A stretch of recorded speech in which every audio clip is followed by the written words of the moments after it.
Ici, a priori, on a déjà tapé là-dedans, là-dedans, là-dedans. Sur le long terme, hein, en H1, H4, D1, je vois pas, il n'y a plus rien en dessous. Pour moi, le marché, il repart à la hausse. Hein. On a un très bon momentum pour l'achat, hein, pour le gold. Hein.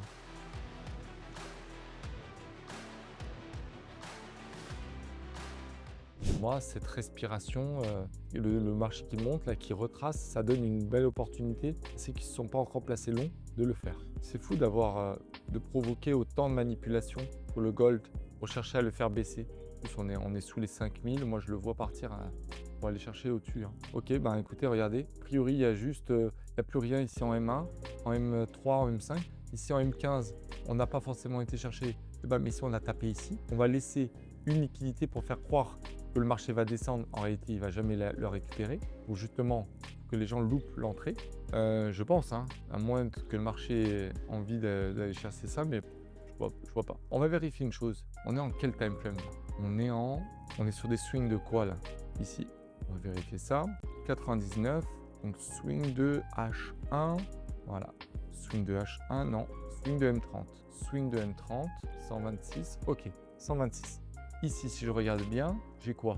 J'ai une base. Vous la voyez la base là? Elle est magnifique. Pour moi, j'ai du mal à comprendre comment on va pouvoir aller chercher l'obélon. Ok, voilà. L'obélon est là, sous ce niveau, très bien. Est-ce qu'on l'a tapé? Je pense qu'on l'a tapé. Voilà, on l'a tapé. On a fait même un sweep. Hop, on sweep, on rentre et on va chercher un long. Donc ça, c'est la première étape. Deuxième étape, c'est M30. Donc M30, on regarde sur la map de liquidation en un temps inférieur, toujours. Donc map de liquidation pour M30, on regarde en M5. Vous voyez, en M5, qu'est-ce qu'on a? J'ai ça. Et en M3, qu'est-ce que j'ai? J'ai ça. Donc, a priori, et j'ai plein de choses ici en M1 aussi. Est-ce que le marché va véritablement vouloir revenir tout là, sachant qu'il a déjà sweepé les bas? Non, je pense pas. Je pense qu'il ne va pas le faire. Il a déjà fait ce qu'il voulait. Maintenant, il va aller en M1.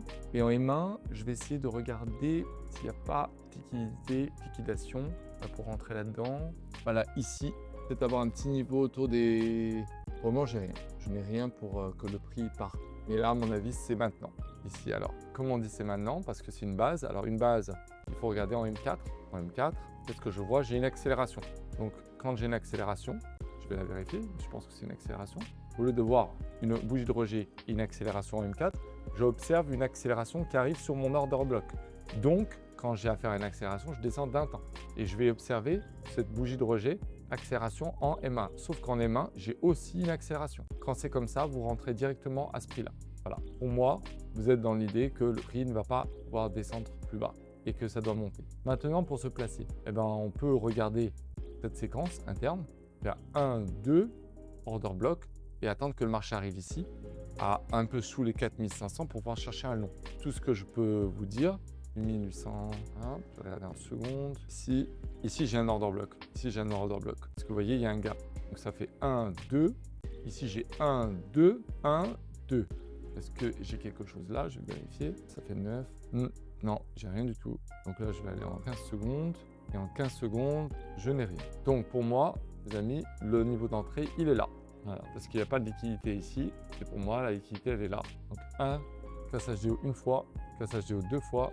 Et on veut aller chercher un long. Et on peut pas, on n'a pas le choix. Soit on veut rentrer directement, on ne peut pas le manquer. Soit, mais bon, c'est toujours pareil. Après, c'est pas manquer quoi.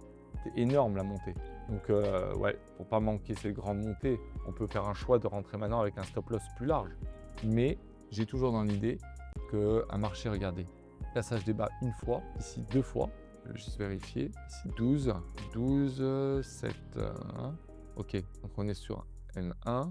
Une minute, c'est quoi? 8. Non, ça c'est 9. Ok, donc là j'ai juste un cassage des bas en M1. J'ai juste un cassage des bas en M1. Et en face, j'ai quoi?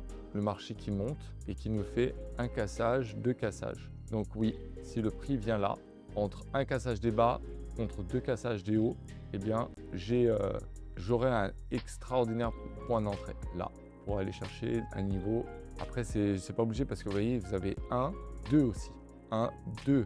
Donc on peut aussi venir chercher celui-là avant de remonter. Mais bon, tout m'indique que j'ai rien ici. Donc ça devrait logiquement redescendre. Après une minute, regardez swing, 13, 12. Ici, est-ce que j'ai bien cassé? Je vais monter en 2 minutes, un demi-temps au-dessus. Je n'ai pas cassé. Ça veut dire que tout ce que tu es en train de vivre là, c'est juste un sweep. Sweep, hop, On redescend. 510, 105, 510, 435. Donc ça a cassé. Ça a cassé un tout petit peu. Là, maintenant, c'est juste un moment de 1 minute.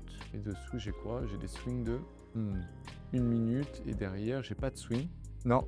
C'est possible que ça monte de là. J'ai une base quand même. Ça a cassé. Si j'ai pas d'affaiblissement de cette force, cassage des bas, une fois. Cassage des hauts, une fois. C'est possible que ça monte d'ici, hein, les gars. Juste là, légèrement sous les 4500. Si ça, c'est un order block, vérifie. 2900. Non, 2900, c'est rien. C'est comme ça. Donc là, c'est comme ça. Je descends en un demi-temps. Je vais vérifier si c'est pas une zone. J'ai une zone là. Elle a été testée déjà. De moitié, donc non. Et après, je descends en 15 secondes. Je vérifie une base. Que j'ai une base. J'ai pas de base. Ok. Bon, bah écoutez, dans ce cas-là, on va dire que ça, si on a un order block là, je vérifie si c'est un order block. Désolé, hein, je suis dans la précision, je suis obligé. Ok, donc là, a priori, c'est ça. 2, 1, 2. Là, j'ai un weak block ici. Il y a un gap entre là et là. C'est ce qui est venu faire le marché. Il est venu taper dans mon weak block. Ok, donc là, on descend, on monte, on perd une force, on vient taper là. On perd une force, on vient taper là. Pour moi, ça monte à partir de maintenant. Je vais mettre un long sur le gold. Je vais mettre un long sur le gold maintenant. Ouais. Ah, pourquoi j'ai rien mis là? Ok. Ouais, le but, ça va être d'aller chercher déjà donc 1 et 2. Donc là, j'ai un double top. Donc 2, ça devrait être ici. Voilà, ici, sur ce niveau-là. Bon, bah, on va voir. On va le tenir. Hein. Et le stop loss, sous ce niveau, a priori, ou sous ce niveau. Je pense pas que le marché puisse redescendre